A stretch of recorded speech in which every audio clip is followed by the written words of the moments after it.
Well, good morning, good evening, good afternoon. Wherever you're listening, thank you so much for tuning in. Welcome back to the TMFD Half Hour Motorsports Show. We're now smack dab in the middle of Speedweeks, and we've got our first bigger-ish event tonight.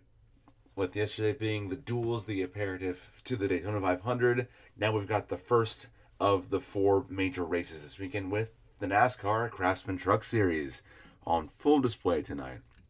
Also on display tonight, it'll be the Xfinity Series cars hitting the track for the first time this weekend.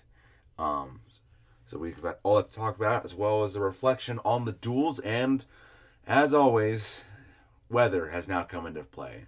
So let's talk about it. So,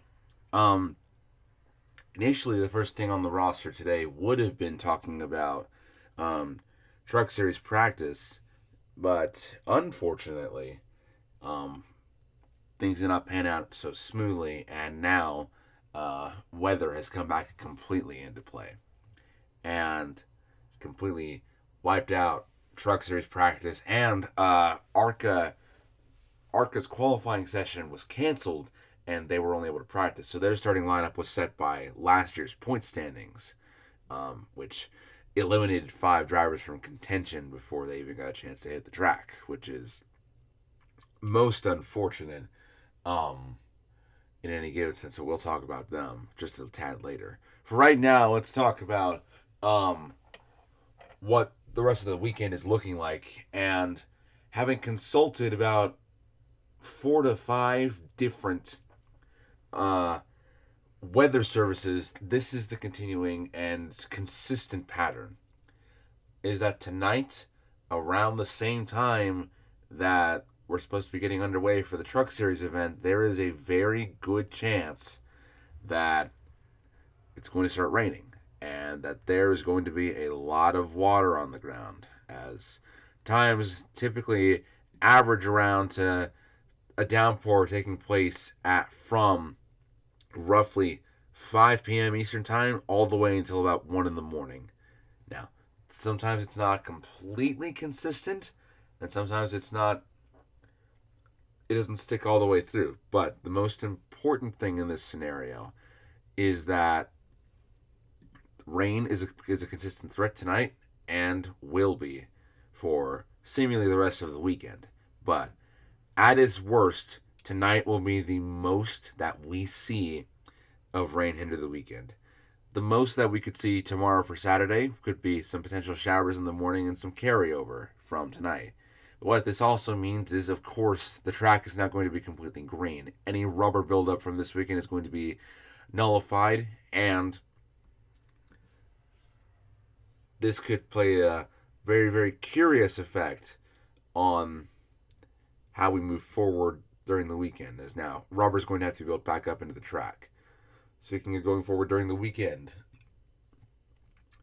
as has been an unfortunate recurring trend, we could see the 500 affected by weather again, as we have in, unfortunately, 3 of the last 5 500s with 2020, 21, and 24, all having some sort of weather affecting them during the race itself,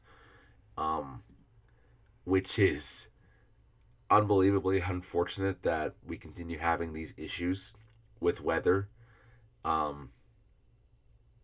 So it's something to monitor throughout the rest of the weekend. Again, per the overlapping theme is that tonight is going to be at its worst. So for all we know, the Truck Series event could just be canceled or postponed for another day this week. Now, when that would be is anyone's guess. All we can do now is just pan it out, wait and see what happens, and hope that the 500 is able to get in before the rain starts coming in. But that'll be one situation to monitor throughout the rest of the weekend. But there's a lot more happening today, so let's get started. Moving on with a reflection on the duels last night, and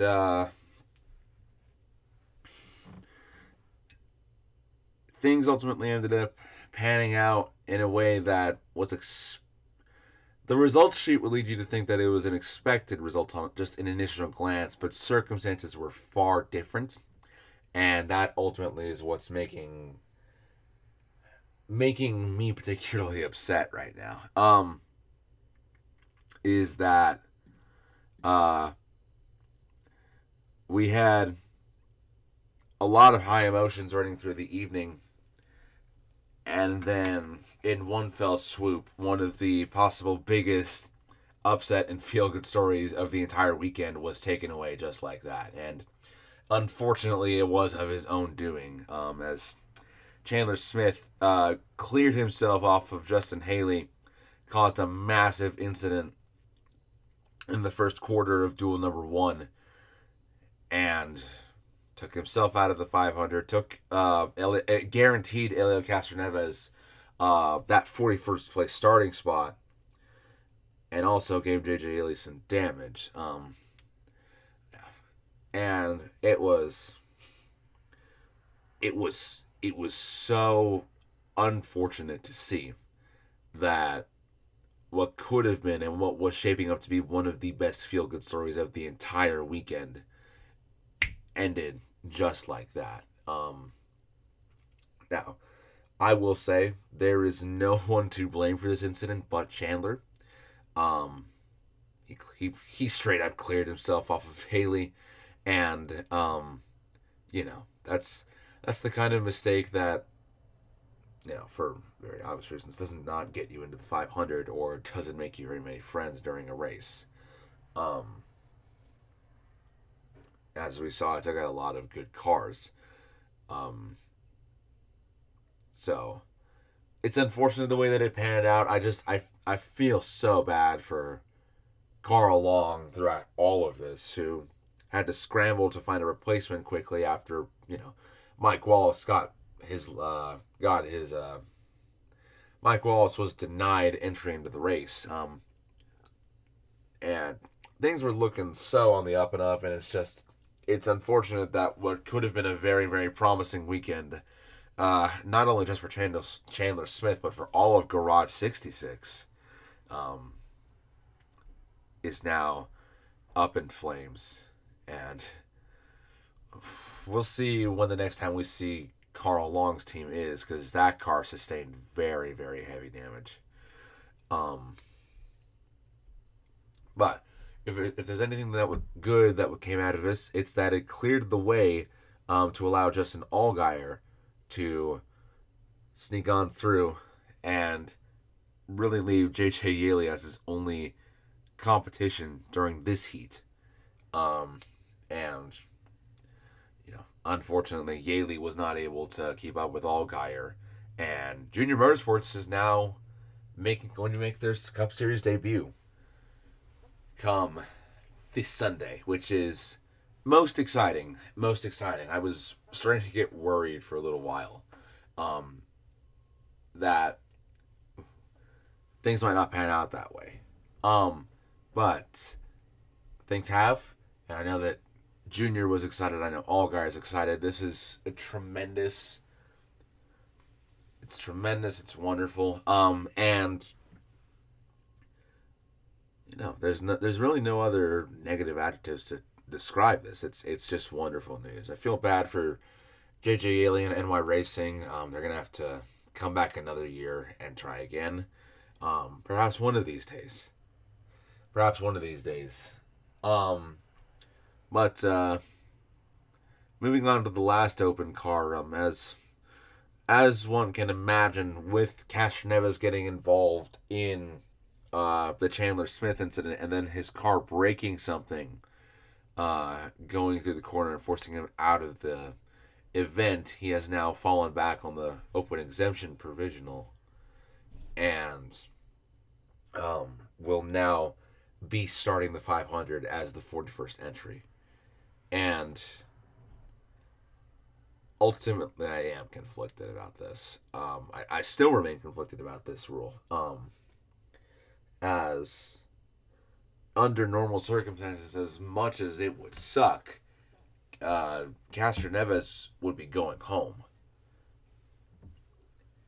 And, it would suck. Believe me, it would absolutely suck to have that happen. Um, where all this hype, all this anticipation, and then you just get caught up in someone else's mess and you're forced to depart. But that's typically how things go. And in theory, again, I know that this is not a one-to-one comparison. Um, but let's say that it wasn't just restricted to Elio, because Yaley did what he needed to do. He finished ahead of Elio by getting out and not staying involved. But because by the definition of this open exemption policy, JJ Yaley is not a world-class driver. The rules didn't befall him, and it's just, yeah. As I said yesterday, it's disingenuous to the drivers that are homegrown here that someone else can just waltz on in and just go for it while they have to worry about claiming that one spot, but the visitor doesn't necessarily have to. It's I hope that this rule gets looked at in the future. Because again, I'm not upset that Elio's in the 500. I'm upset at the way that he is in the 500. But time moves on, and we will see how he fares on Sunday. There were a lot of things to take note of during the duel last night. Most importantly, who was fast, and there were a lot of names to look out for. Josh Berry was very, very quick for a number of laps, as were Ryan Preece. Michael McDowell was up there for quite a while. Ultimately, though, Chase Elliott and Bubba Wallace were the ones that were able to lead the pack the most. Ty Dillon was the one that got up to the front and almost pulled it off before getting shuffled out towards the tail end. There's a lot of names in here now that are really going to make statements come Sunday, and it's going to be a lot to keep track of, but it's going to be a lot of fun regardless. Our pole sitter was being very, very conservative and ultimately ended up pulling into the garage. So it's going to be a very, very interesting sight on Sunday, as we know how fast Briscoe's car is. But for the sake of maintaining that pole position, he very wisely pulled out early. So we'll see what happens on Sunday. Other names that didn't exactly fare the best tonight. Zane Smith cut a tire early. So that provisional 11th that he received from qualifying yesterday will be nullified, unfortunately. So he'll be starting well towards the back of the field. Michael McDowell had to come down pit road towards the middle portion of the race. Was ultimately able to recover to a 12th place finish, but he was also up at the front fairly early. So ultimately, it did not pan out in his favor. But I think this duel was interesting. It was interesting, but it was also very, very good.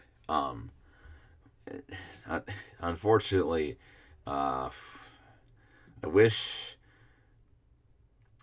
that it wasn't the first week and we already had an officiating blunder. And it's just, Duel 2 was... okay, so before I get to the elephant in the room with Duel 2, let's talk about what happened with the open vehicles.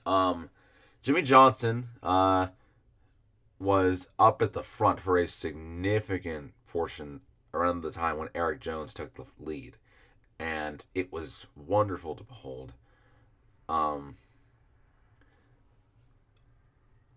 Unfortunately, it was pretty lopsided in the open car race, as it was typically down to Corey LaJoie being the faster of the remaining three. That's not to say that Anthony Alfredo wasn't almost giving him a run for his money.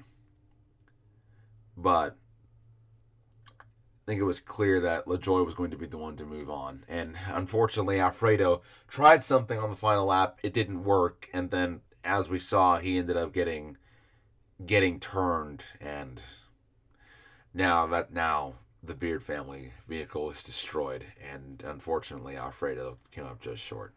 And BJ McLeod came up short too. So it was unfortunate to see, as always. For a good long portion of the race, it looked like it was going to be a show between Hamlin, Cindric, Logano, and I'm trying to remember who else it was. That was also up at the front for a considerable amount of time.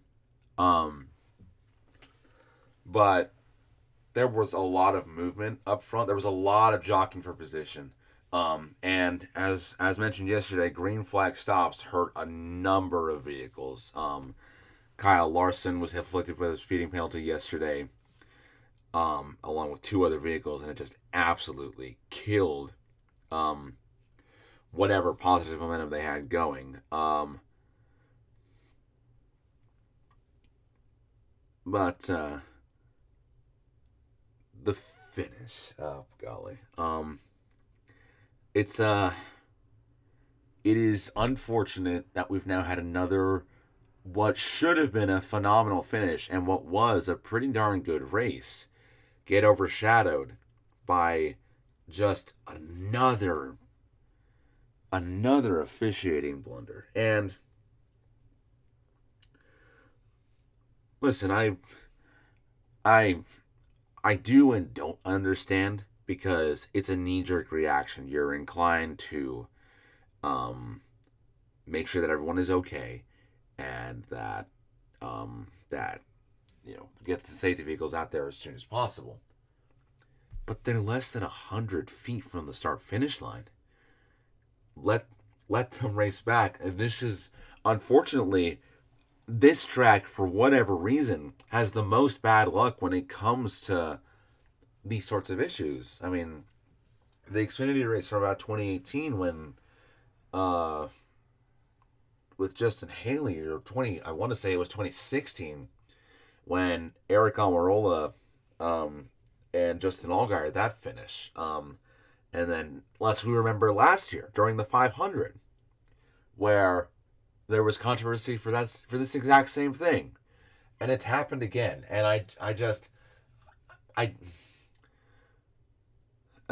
understand that safety is paramount in this sport, always and forever. And I'm not saying that it isn't. And I'm not saying that we need to just bend over backwards for a good finish. But when you're less than 100 feet from the line, and we were on course for another photo finish already, and the cars would have crossed the line regardless, wait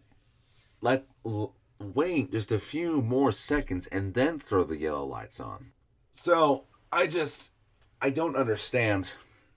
I truly don't understand, and I hate that we already have our first big officiating blunder of the season. Not even technically a week in, because we've not even hit the first points paying race of the season yet. So I just hope that this doesn't happen again during the 500 this year, where we're on the white flag lap, and it was such a dead heat. But I feel so bad for Eric Jones, because had they gone with the start finish line finish, Jones would have had that. And I've seen conflicting reports going around and people trying to debunk that it was Cindric ahead of the line. But it's just, I don't know. I don't know. I'm not going to pretend that I know what all. I'm not going to pretend like I know for certain, because it was such a dead heat. When the caution light was out. But I don't know. It's frustrating. It really, really is.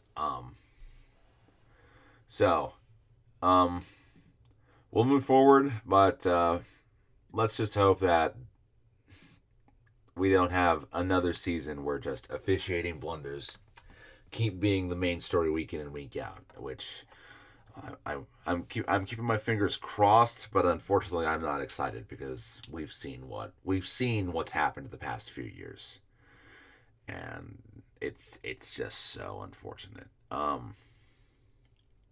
But with both duels now completed, we now have the starting lineup for Sunday, and this is where things are really going to start getting interesting because we've got a lot of people in a lot of mixed up places starting in the pack. And as we saw last year, all it takes is one wrong move and someone to get very, very antsy. And you could be in for a world of hurt, as we saw, unfortunately, with Carson Hocevar last year and Harrison Burton. So, some notable starting places we've got are Corey LaJoie will be the highest open car in the field. He'll be starting in 12th. Justin Allgaier will be in 19th. Kyle Larson will be one of a few that will be going to backup cars, so he'll lose his 22nd place starting position. And then Martin Truex Jr. and Jimmy Johnson will both be starting at the back of the field at 39th and 40th. And, of course, Elio Castroneves will be rounding out the field with his provisional. Of the Rookie of the Year contenders, Riley Hurst will be starting 24th, Shane Van Gisbergen in 26th. And then of the past 500 winners, Austin Cindric will be starting on the outside pole, of course. So he'll be there. The reigning winner from last year, William Byron, will be in 5th. Denny Hamlin, 3-time winner in the field, will be starting inside the top 10 in 8th. And then the reigning Cup Series champion, Joey Logano, will be starting in 10th. The reigning regular season champion, Tyler Reddick, will be starting in 11th. So, lots to look out for. That's just the nature of Speedweek, and we'll see how things pan out. So, that is all for today. Thank you all so much for listening. Thank you for your time, and we will see you all later. Take care. Bye-bye.